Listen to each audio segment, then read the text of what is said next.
I'm just a bill. Yes, I'm only a bill. And I'm sitting here on Capitol Hill. Many rub their hands like Lady Macbeth at the notion of class warfare. No one really engages in class warfare, except, at times, the misguided poor suffering from material envy. Of course, there is what is said, and then there is what is actually true. Inequality remains the pressing issue to solve in our own historic time. No, actually, there's been class warfare going on for the last 20 years, and my class has won. The one big, beautiful Bill Act is class warfare, the kind that has been happening nonstop for 10,000 years. The greatest of its many sins is throwing a few million people off Medicaid. The private health system itself being one of the deepest and darkest shames of U.S. capitalism that even Kenneth Arrow cannot defend. $5,000 billion transferred to the rich.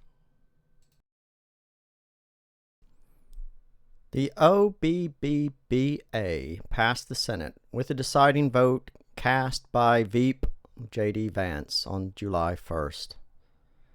To the House it goes now, but today it is still just a bill. There will be queues of authors waiting to write the definitive work on the colossal grift of the Trump second term. Jimmy Carter placed his peanut farm in a blind trust, a good faith effort to uphold ethical standards. This week, President Trump vlogged Victory 4547, his new fragrance for women from the White House pulpit. This average polemicist actually finds it refreshing to see the presidency in such caricature. Even the enormous grift by the sitting U.S. president, unprecedented in its scale and scope, pales to the OBBBA. This has all happened before, and recently too. The ultra-centrist Rand Corporation, no less, described Reaganomics and the Economic Recovery Tax Act of 1981 as redistributing $50 trillion over 45 years to the top 1%, a deep misunderstanding of trickle-down economics.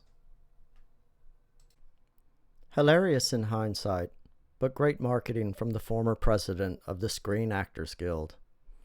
He is the only governor and president to have led a labor union, even led them during a major strike action. But more than any other modern president, Reagan demolished unions, another reason real wages have been stagnant since the 1970s. Ironically, the New York Times headline of Reagan's carried-out threat to fire the air traffic controllers is shared on the front page with Reagan's support of the Polish workers' movement, Solidarity. Wrong would it be to neglect William Jefferson Clinton and his administration's role in the Troubled Asset Relief Program. Clinton repealed the Glass-Steagall Act, part of the New Deal that rescued capitalism in the 1930s. Graham-Leach-Bliley Act of 1999 effectively created too-big-to-fail banks and the moral hazard that resulted in Wall Street welfare. Socialism proving the hero again in capitalism's 2008 rescue during the Great Recession. Austerity for everyone too small for bailout nation, and too small to receive cool trillions from quantitative easing. It would be remiss to forget the Housing and Urban Development Secretary under Bill Clinton, Andrew Cuomo. While the rhetoric will be melodic and pleasing to the ear, Fannie Mae and Freddie Mac bought the risky subprime mortgages, and yield spread premiums promoted predatory lending.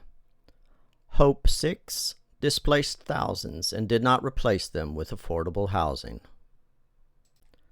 Karma, then, Cuomo should be defeated comprehensively by a Democratic socialist in New York City running on a platform of affordability? The big, beautiful bull is refreshing in its naked aggression, refreshing like the president's own very transparent venality and corruption.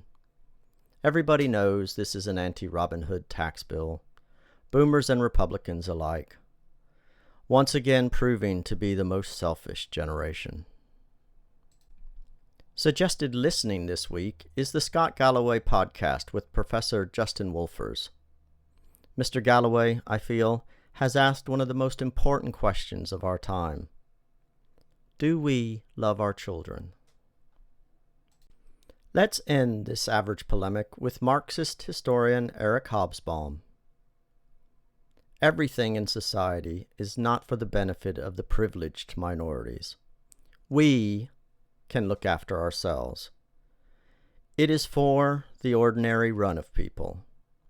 Any society worth living in is designed for them, not for the rich, the clever, or the exceptional, although any society worth living in must provide room and scope for such minorities. But the world is not made for our personal benefit, nor are we in the world for our personal benefit. A world that claims that this is its purpose is not a good, and ought not to be a lasting, world. Struggle with peace. Team Average.